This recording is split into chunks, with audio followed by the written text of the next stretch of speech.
Bab 17. Laki-laki dengan dua wajah. Melainkan Quirrell. Anda? Harry kaget. Quirrell tersenyum. Wajahnya sama sekali tidak berkedut.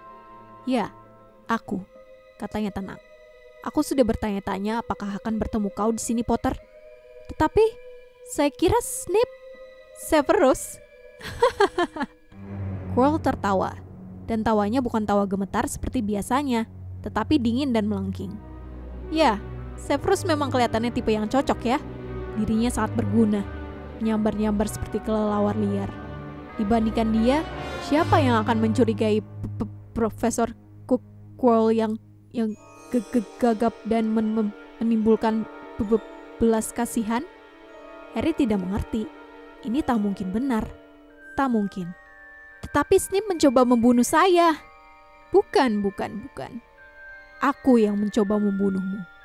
Temanmu, Miss Granger, tanpa sengaja menabrakku sampai jatuh ketika dia buru-buru mau membakar jubah Snape dalam pertandingan Quidditch itu. Dia memutuskan kontak mataku denganmu. Beberapa detik saja lagi, aku pasti berhasil menjatuhkanmu dari sapu. Aku pastilah sudah berhasil sebelumnya seandainya Snape tidak menggumamkan mantra penangkal, berusaha menyelamatkanmu. Snape berusaha menyelamatkan saya. Tentu saja, kata Quirrell dingin. Menurutmu kenapa dia ingin menjadi wasit dalam pertandingan berikutnya? Dia berusaha memastikan aku tidak melakukannya lagi. Lucu juga. Dia tak perlu khawatir. Aku tak bisa berbuat apa-apa karena Dumbledore nonton. Semua guru lain mengira Snape berusaha menghalangi Gryffindor menang. Dia memang membuat dirinya tidak disukai. Dan benar-benar membuang waktu. Toh, setelah semua usaha itu, aku akan membunuhmu malam ini. Quirrell menjentikan jemarinya. Tiba-tiba sutas tali membelit Harry erat-erat. Kau terlalu ingin tahu dan terlalu suka ikut campur kalau dibiarkan hidup, Potter. Berkeliaran di malam Halloween seperti itu. Bisa-bisa kau memergokiku datang untuk melihat apa yang menjaga batu itu. Anda yang memasukkan troll itu? Tentu. Aku punya bakat khusus menangani troll. Kau pasti sudah melihat apa yang kulakukan terhadap troll di kamar depan itu. Sayangnya, sementara orang-orang lain berlarian mencari troll, Snape yang sudah mencurigaiku langsung naik ke lantai 3 untuk menghadangku.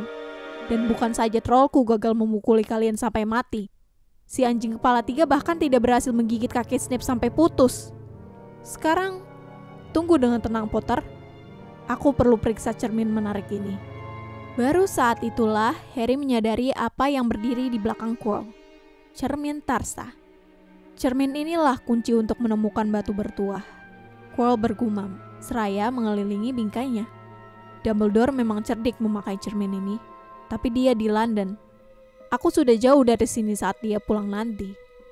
Yang bisa dipikirkan Harry hanyalah bagaimana membuat Quirrell terus bicara dan mencegahnya berkonsentrasi pada cermin. Saya melihat Anda dan Snape di hutan, celetuknya. Ya, kata Quirrell sambil lalu, berjalan ke balik cermin untuk memeriksa bagian belakangnya. Dia sudah tahu niatku saat itu. Mencoba mengorek sejauh mana pengetahuanku. Dia sudah lama mencurigaiku. Mencoba menakut-nakutiku. Mana bisa, kan Lord Voldemort mendampingiku. Quirrell muncul dari balik cermin dan menatapnya dengan bergairah. Aku melihat batunya. Kupersembahkan kepada tuanku. Tetapi di mana letak batu itu? Harry berkutat melepaskan diri dari tali yang mengikatnya. Tetapi percuma. Dia harus mencegah Quirrell mencurahkan seluruh perhatian kepada cermin. Tetapi Snape kelihatannya sangat membenci saya. Oh, memang dia membencimu, kata Quirrell sambil lalu. Sangat membencimu. Dia sekolah di Hogwarts bersama ayahmu. Kau tidak tahu, mereka saling benci. Tetapi dia tidak pernah menginginkan ayahmu mati. Tetapi saya mendengar Anda beberapa hari yang lalu, terisak-isak. Saya kira Snape sedang mengancam Anda. Untuk pertama kalinya, ketakutan melintas di wajah Quirrell. Kadang-kadang, katanya, sulit sekali bagiku untuk menjalankan perintah tuanku. Dia penyihir hebat, dan aku lemah. Maksud Anda dia ada dalam kelas itu bersama Anda? Harry terperanjat. Dia bersamaku kemanapun aku pergi, kata Quirrell pelan. Aku bertemu dengannya ketika berkelana keliling dunia. Waktu itu aku cuma pemuda yang masih bodoh, masih idealis tentang hal baik dan buruk. Lord Voldemort menunjukkan betapa kelirunya aku. Tak ada baik dan buruk. Yang ada hanya kekuasaan, dan mereka yang terlalu lemah untuk mencarinya. Sejak saat itu, aku melayaninya dengan setia. Meskipun aku seringkali mengecewakannya, dia harus keras terhadapku. Quirrell mendadak bergidik. Dia tidak mudah melupakan kesalahan. Ketika aku gagal mencuri batu bertua dari Gringotts, dia sangat marah. Dia menghukumku, memutuskan dia harus mengawasiku lebih ketat lagi. Suara Quirrell semakin pelan. Harry teringat perjalanannya ke Diagon Alley. Bagaimana dia bisa sebodoh itu? Dia bertemu Quirrell hari itu, berjabat tangan dengannya di Leaky Cauldron. Quirrell mengutuk pelan. Aku tak mengerti. Apakah batu itu ada di dalam cermin? Haruskah aku memecahkannya? Pikiran Harry berlomba. Yang sangat kuinginkan lebih dari apapun di dunia saat ini, pikirnya, adalah menemukan batu bertua itu sebelum Quirrell. Maka, jika aku menatap ke dalam cermin, aku akan melihat diriku menemukannya. Yang berarti, aku bisa melihat di mana batu itu disembunyikan. Tetapi bagaimana aku bisa menatap ke dalam cermin tanpa Quirrell menyadari tujuanku? Dia mencoba beringsut ke kiri, berusaha ke depan cermin. Tetapi tali yang membelit pergelangan kakinya terlalu ketat. Dia tersandung dan terjatuh. Quirrell mengabaikannya. Dia masih bicara sendiri. Apa kegunaan cermin ini? Bagaimana kerjanya? Tolonglah aku, Tuan. Dan betapa ngerinya Harry ketika terdengar suara menjawab. Dan suara itu kedengarannya datang dari Quirrell sendiri. Gunakan anak itu. Gunakan anak itu. Quirrell menoleh kepada Harry. Ya, Potter, sini. Dia menepukkan tangannya sekali dan tali yang mengikat Harry lepas sendiri. Pelan-pelan Harry bangkit. Sini, Quirrell mengulang. Lihat ke dalam cermin dan beritahu aku apa yang kau lihat. Harry berjalan ke arahnya. Aku harus berbohong, pikirnya putus asa.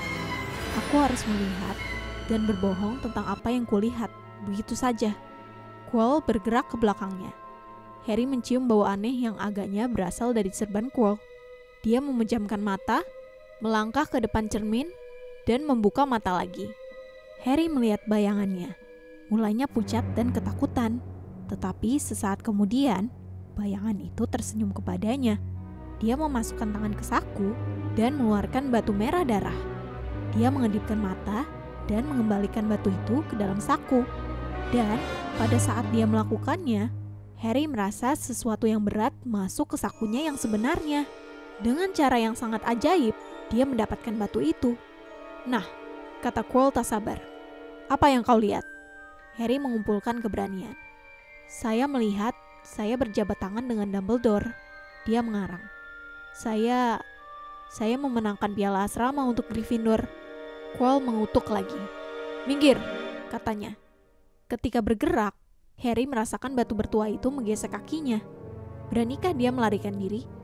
Tapi belum lagi dia berjalan 5 langkah, terdengar suara melengking berkata, meskipun Quirrell tidak menggerakkan bibirnya. Dia bohong. Potter, kembali ke sini, teriak Quirrell. Katakan yang sebenarnya. Apa yang tadi kau lihat? Suara melengking itu bicara lagi. Biarkan aku bicara dengannya. Berhadapan. Tuan, Anda belum cukup kuat. Aku cukup punya kekuatan untuk ini. Harry merasa seakan jerat setan memancangnya di tempat. Dia tak dapat menggerakkan satu otot pun. Ketakutan, dilihatnya Quirrell mengangkat tangannya dan mulai mengurai serbannya. Apa yang terjadi? Serban jatuh. Kepala Quirrell tampak aneh dan kecil tanpa serban. Kemudian pelan-pelan dia berbalik. Harry ingin menjerit, tetapi suaranya tidak keluar. Yang seharusnya bagian belakang kepala Quirrell ternyata sepotong wajah. Wajah paling mengerikan yang pernah dilihat Harry.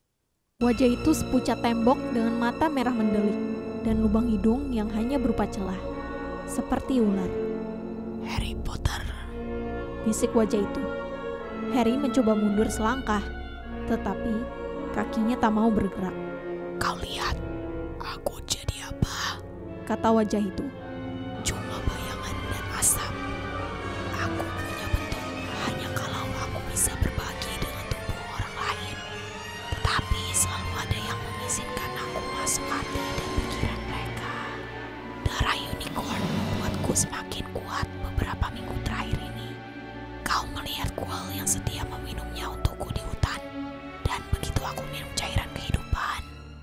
aku akan bisa menciptakan tubuhku sendiri. Nah, sekarang berikan batu di sakumu itu. Jadi, dia tahu.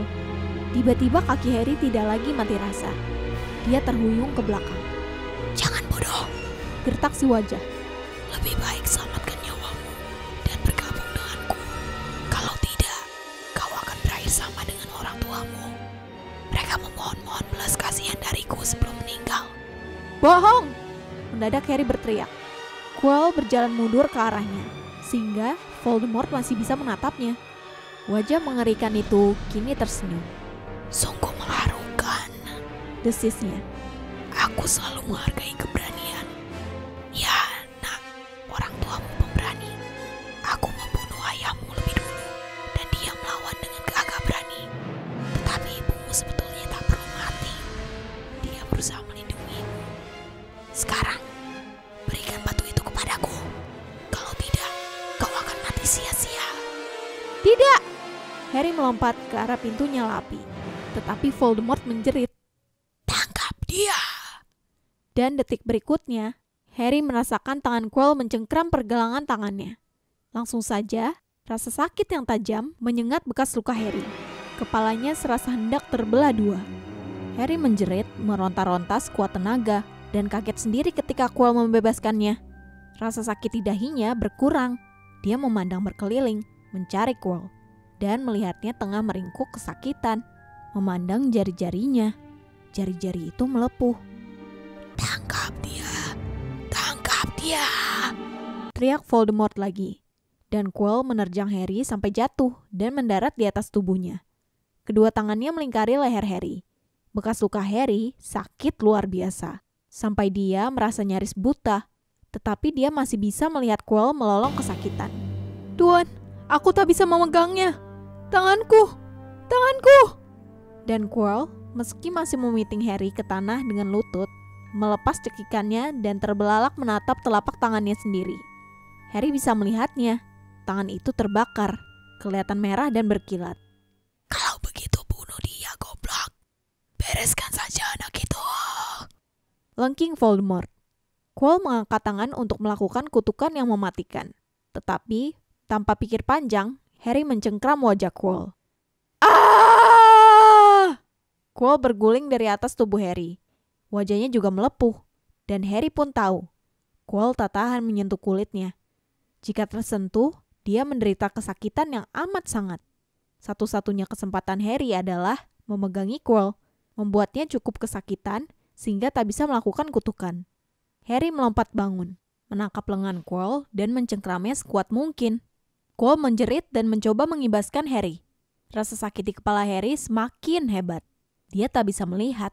Dia cuma mendengar jerit mengerikan Quirrell dan teriakan-teriakan Voldemort. Bunuh dia! Bunuh dia! Dan suara-suara lain, mungkin di dalam kepalanya sendiri, berseru-seru. Harry! Harry! Dirasakannya lengan Quirrell ditarik lepas dari cengkramannya.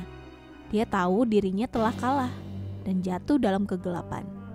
Jatuh, makin lama, makin dalam. Sesuatu yang keemasan berkilau di atasnya. Snitch! Harry berusaha menangkapnya, tetapi lengannya terlalu berat. Dia mengejap. Bukan Snitch, ternyata kacamata. Aneh sekali. Dia mengejap lagi. Wajah Albus Dumbledore yang tersenyum melayang masuk ke pandangannya. Selamat sore, Harry, kata Dumbledore. Harry bingung menatapnya, kemudian dia ingat. Sir, batunya! Quirrell, dia mengambil batunya! Sir, cepat! Tenangkan dirimu, nak. Kau sedikit ketinggalan, kata Dumbledore. Quirrell tidak memiliki batu itu. Kalau begitu siapa? Sir, saya... Harry, relax. Kalau tidak, Madame Pomfrey akan mengusirku keluar.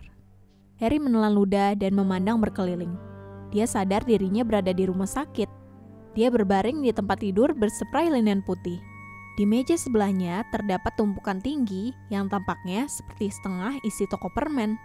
Kiriman teman-teman dan pengagummu, kata Dumbledore berseri-seri.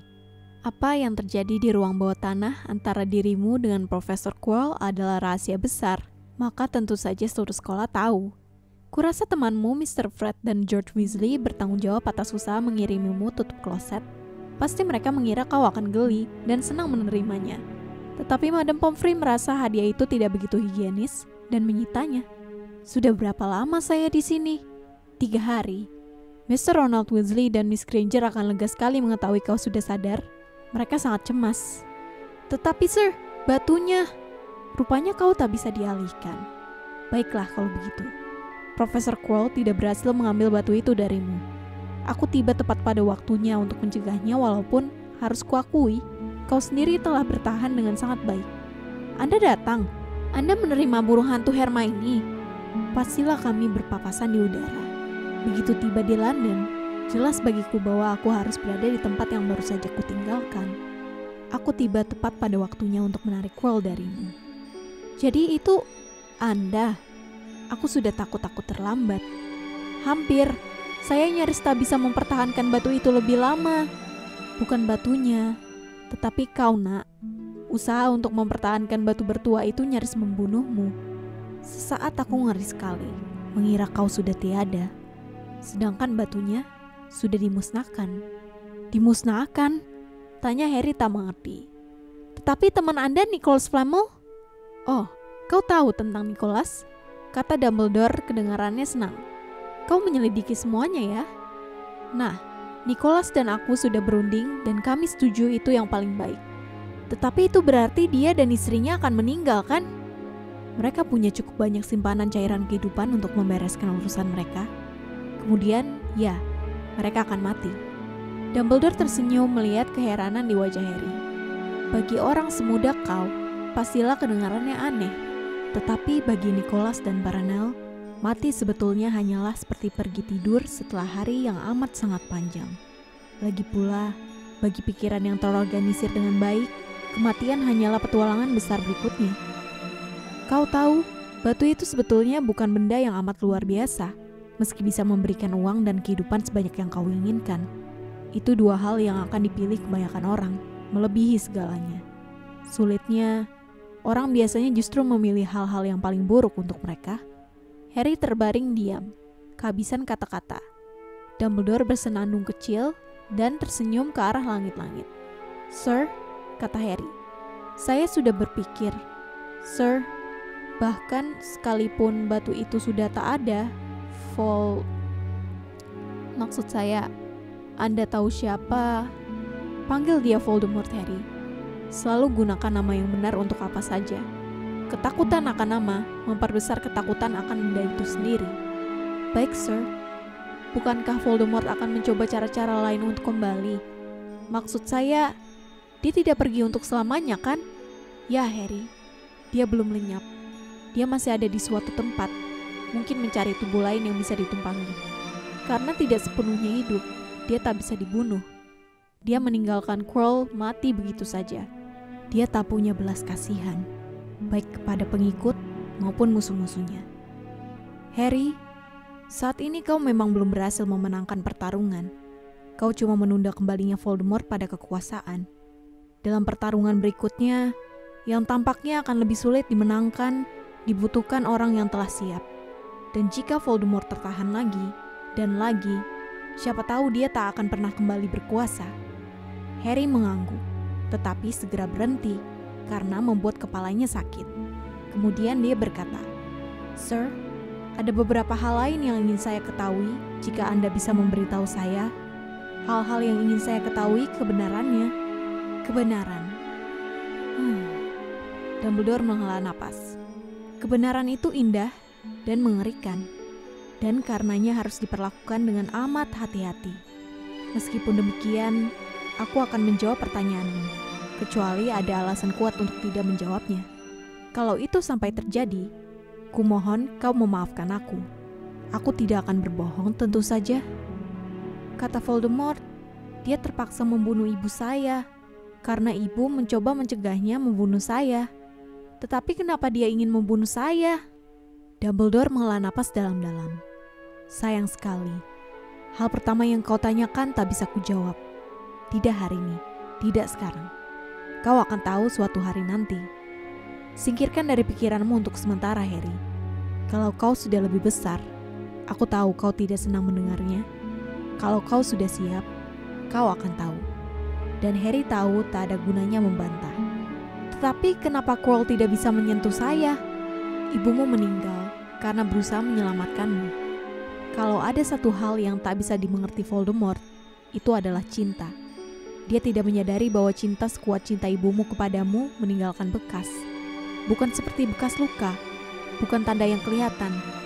Dicintai begitu dalam, meskipun orang yang mencintai kita sudah tiada, akan memberi kita perlindungan untuk selamanya. Perlindungan itu ada di kulitmu.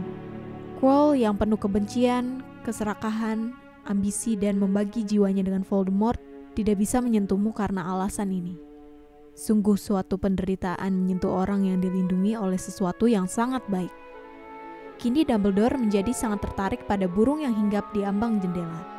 Ini memberi Harry kesempatan untuk mengeringkan mata dengan spray.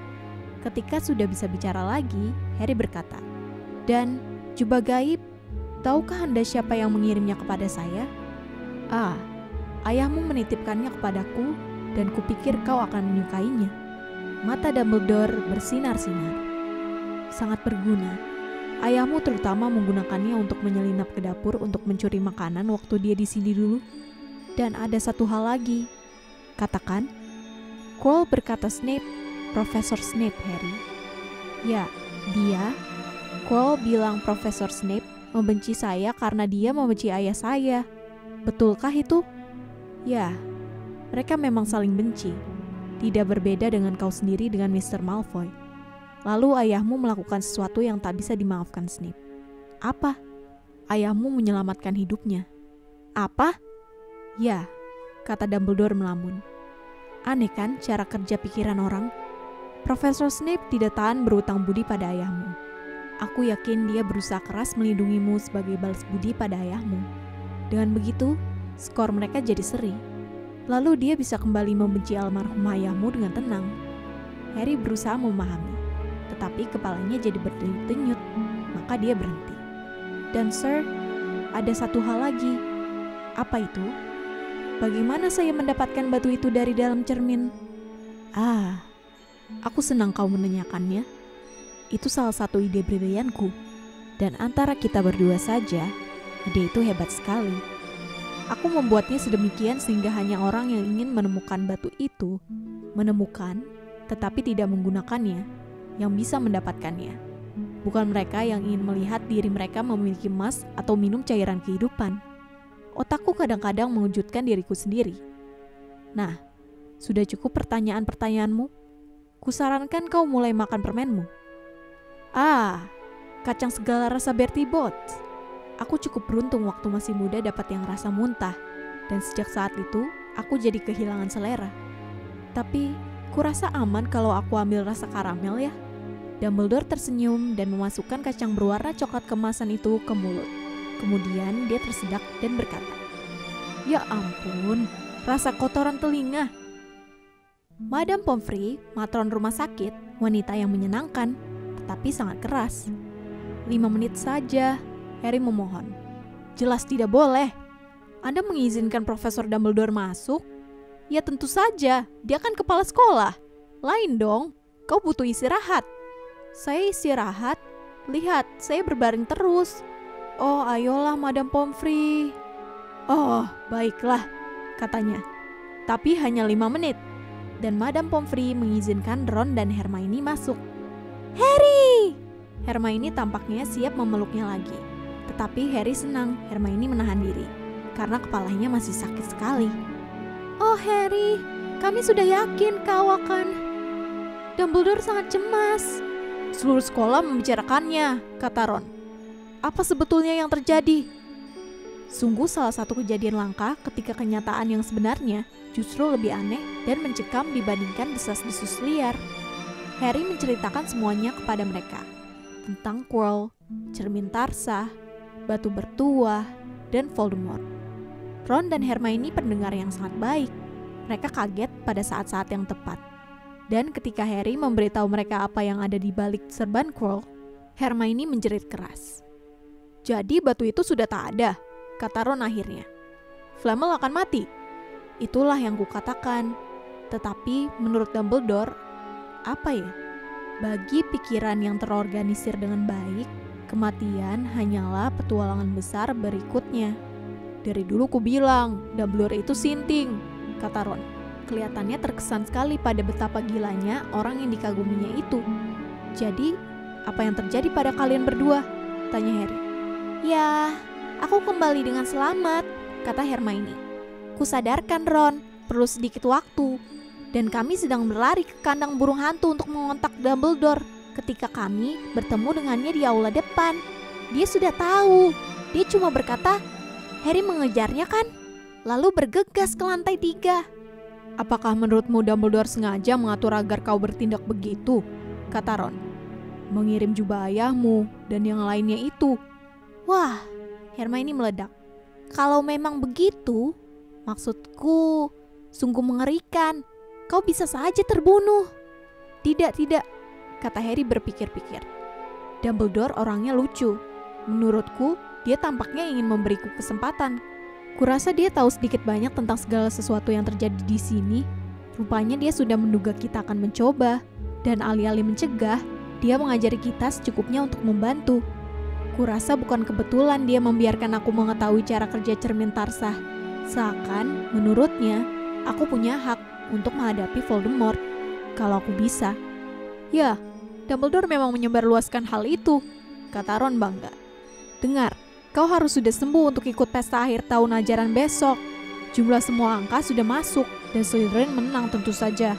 Kau tak bisa ikut pertandingan Quidditch terakhir, dan tanpa dirimu, kita digilas habis oleh Ravenclaw. Tapi makanannya besok enak-enak. Saat itu, Madame Pomfrey masuk. Kalian sudah ngobrol hampir 15 menit. Sekarang, keluar, katanya tegas. Setelah tidur nyenyak semalaman, Harry merasa hampir sehat kembali. Saya ingin ikut pesta. Dia memberitahu Madame Pomfrey ketika matron itu merapikan kotak-kotak permennya yang banyak itu. Boleh kan? Profesor Dumbledore bilang supaya kau diizinkan pergi. Katanya tak senang, seakan menurut pendapatnya, Profesor Dumbledore tidak menyadari berapa berbahayanya pesta. Dan kau sudah punya tamu lagi. Oh bagus, kata Harry.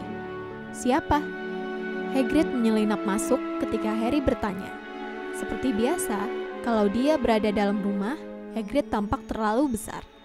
Dia duduk di sebelah Harry, memandangnya, lalu langsung menangis.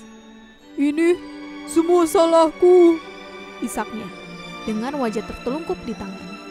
Aku memberitahu orang jahat itu cara lewati Fluffy. Aku yang beritahu dia. Padahal itu satu-satunya yang tak dia ketahui. Tapi aku memberitahunya. Kau bisa mati hanya karena sebutir telur naga. Aku tak akan minum lagi. Aku seharusnya dibuang dan disuruh hidup sebagai muggle. Hagrid, kata Harry. Kaget melihat Hagrid gemetar karena begitu sedih dan menyesal. Air mata besar-besar bergulir sampai ke janggutnya. Hagrid, dia toh pasti akan tahu juga. Yang kita bicarakan adalah Voldemort. Dia akan tahu meskipun kau tidak memberitahunya. Kau bisa mati, isak Hagrid. Dan jangan sebut nama itu. Voldemort, Harry berteriak. Dan Hagrid begitu kaget sampai berhenti menangis. Aku sudah bertemu dengannya, dan aku akan menyebut namanya. Bergembiralah Hagrid, kita telah menyelamatkan batunya. Batu itu sudah tak ada, dia tak bisa menggunakannya. Ayo, makan coklat kodok, aku punya banyak. Hagrid mengusap hidung dengan punggung tangan dan berkata, aku jadi ingat, aku bawa hadiah buatmu. Bukan sandwich musang kan? Kata Harry cemas, dan akhirnya Hagrid tersenyum lemah. Bukan, Dumbledore liburkan aku kemarin untuk susun ini. Tentu saja dia seharusnya pecat aku, tapi pendeknya, ini untukmu. Tampaknya seperti buku yang indah dengan sampul kulit. Harry membukanya dengan penasaran. Buku itu penuh foto sihir. Ayah dan ibunya tersenyum dan melambaikan kepadanya dari semua halaman. Kirim burung hantu ke semua teman sekolah orang tuamu, minta foto. Aku tahu kau tak punya foto. Kau suka? Harry tidak bisa berkata-kata, tetapi Hagrid mengerti. Harry berangkat ke pesta akhir tahun ajaran sendirian malam itu. Dia agak terlambat karena Madame Pomfrey sibuk mengkhawatirkannya. Berkeras untuk memeriksanya terakhir kali, Sehingga ketika ia tiba, aula besar sudah penuh. Aula didekorasi dengan warna Slytherin, hijau dan perak. Untuk merayakan keberhasilan Slytherin memenangkan piala asrama untuk ke-7 kalinya selama 7 tahun berturut-turut. Spanduk raksasa bergambar ular, lambang Slytherin, membentang menutupi dinding di belakang meja tinggi. Ketika Harry melangkah masuk, mendadak ruangan menjadi sunyi. Kemudian semua anak mulai bicara berbarengan. Harry duduk di kursi, di antara Ron dan Hermione di meja Gryffindor, dan berusaha tidak mengacuhkan kenyataan bahwa anak-anak berdiri untuk melihatnya.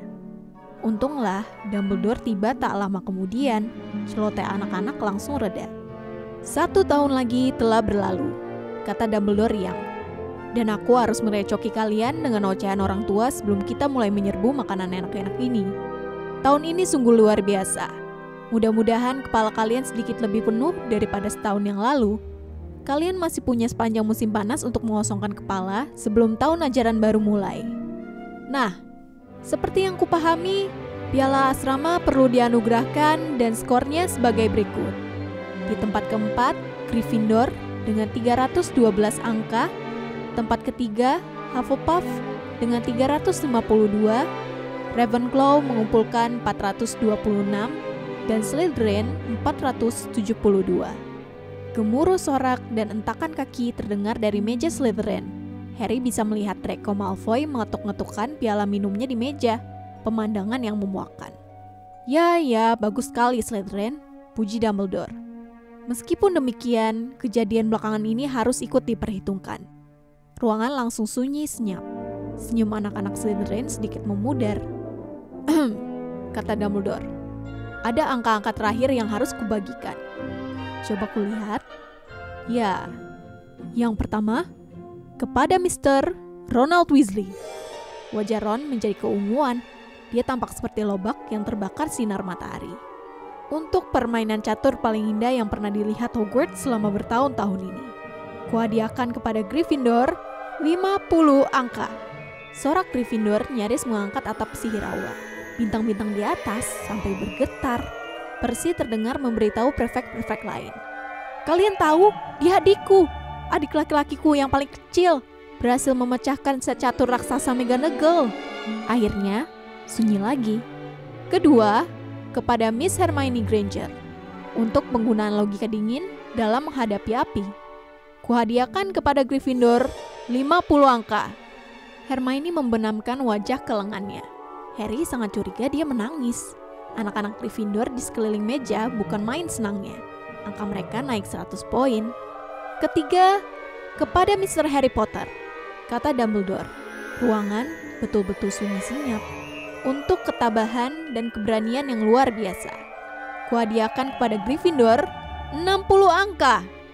Teriakan dan hiruk-pikuk yang terdengar sungguh memengkakkan telinga. Mereka yang bisa menghitung sambil berteriak-teriak sampai serak. Tahu bahwa angka Gryffindor sekarang menjadi 472, persis sama dengan Slytherin. Skor mereka seri untuk piala asrama. Seandainya saja Dumbledore memberi Harry 1 angka lebih banyak. Dumbledore mengangkat tangan. Ruangan berangsur-angsur kembali sunyi. Ada bermacam-macam keberanian, kata Dumbledore tersenyum. Perlu banyak keberanian untuk menghadapi lawan, tetapi diperlukan keberanian yang sama banyaknya untuk menghadapi kawan-kawan kita. Karena itu, aku menghadiahkan 10 angka kepada Mr. Neville Longbottom. Orang yang berdiri di luar aula besar mungkin akan mengira terjadi semacam ledakan di dalam, karena begitu kerasnya bunyi yang meledak di meja Gryffindor. Harry, Ron, dan Hermione berdiri untuk berteriak, sementara Neville pucat saking terguncangnya, menghilang di bawah tumpukan anak-anak yang memeluknya. Dia tak pernah memenangkan bahkan 1 angka pun untuk Gryffindor sebelum ini. Harry masih bersorak-sorak, menyikut rusuk Ron dan menunjuk ke arah Malfoy, yang seandainya mendapat kutukan ikat tubuh sempurna pun tak mungkin kelihatan lebih kaget dan ngeri daripada sekarang. Itu berarti, seru Dumbledore mengatasi gemuruh sorakan. Karena baik Ravenclaw maupun Hufflepuff ikut merayakan kejatuhan Slytherin. Kita perlu sedikit perubahan dekorasi. Dumbledore menepukkan tangan. Dalam sekejap, hiasan-hiasan gantung hijau berubah menjadi merah dan peraknya menjadi emas. Ular raksasa Slytherin lenyap, diganti singa Gryffindor yang gagah. Snape menjabat tangan Profesor McGonagall dengan senyum pahit yang dipaksakan. Matanya bertatapan dengan mata Harry, dan Harry langsung tahu bahwa perasaan Snape kepadanya tidak berubah sedikit pun. Ini tidak membuat Harry cemas. Tampaknya, hidup baginya akan kembali normal di tahun ajaran mendatang, atau senormal yang mungkin terjadi di Hogwarts. Malam itu, malam paling indah dalam hidup Harry. Lebih menyenangkan daripada memenangkan Quidditch, atau merayakan Natal, atau memukul pingsan troll gunung. Dia tak akan pernah melupakan malam ini. Harry nyaris lupa bahwa hasil ujian belum diumumkan. Tetapi akhirnya hasil itu keluar juga. Betapa herannya dia dan Ron, karena mereka berdua lulus dengan nilai-nilai bagus. Hermione tentu saja menjadi juara sekolah untuk kelas 1. Bahkan Neville lulus juga. Nilai herbologinya yang tinggi mengimbangi nilai ramuannya yang jeblok. Mereka berharap bahwa Goyle yang kebodohannya nyaris sama besar dengan kekejamannya akan dikeluarkan. Tetapi Goyle lulus juga. Sayang, tetapi seperti kata Ron, dalam hidup ini, kita tidak bisa mendapatkan segalanya. Dan mendadak saja lemari pakaian mereka kosong. Koper-koper mereka sudah dikemas. Katak Neville ditemukan bersembunyi di sudut toilet. Pesan dibagikan kepada semua murid, memperingatkan mereka agar tidak menggunakan sihir selama liburan. Aku selalu berharap mereka lupa memberikan peringatan ini kepada kita, kata Fred Weasley sedih. Hagrid siap membawa mereka turun ke armada perahu yang akan berlayar menyeberangi danau. Mereka naik ke Hogwarts Express, mengobrol dan tertawa-tawa sementara daerah pedesaan yang mereka lalui menjadi kian hijau dan rapi, makan kacang segala rasa Bertie Bott selagi kereta meluncur melewati kota-kota Muggle, melepas jubah penyihir mereka, dan ganti memakai jaket biasa, sampai akhirnya kereta berhenti di peron 9/3/4 di stasiun King's Cross. Perlu beberapa waktu bagi mereka semua untuk turun di peron. Penjaga tua yang sudah keriput berjaga di palang rintangan box penjualan tiket, mengatur mereka keluar berdua dan bertiga agar tidak menarik perhatian. Sebab kalau mereka semua serentak bermunculan dari tembok kokoh, tentu para Muggle akan kaget dan ketakutan. Kalian harus datang menginap musim panas ini, kata Ron. Kalian berdua akan kukirimkan burung hantu. Terima kasih, kata Harry. Aku perlu sesuatu yang menyenangkan untukku nanti-nantikan kedatangannya. Orang-orang menyinggol mereka ketika mereka bergerak maju, menuju gerbang yang membawa mereka kembali ke dunia Muggle. Beberapa di antaranya berseru, "Dah Harry, sampai ketemu Potter." Tetap populer ya, kata Ron tersenyum. Tidak kalau di tempat yang kutuju, percaya deh, kata Harry.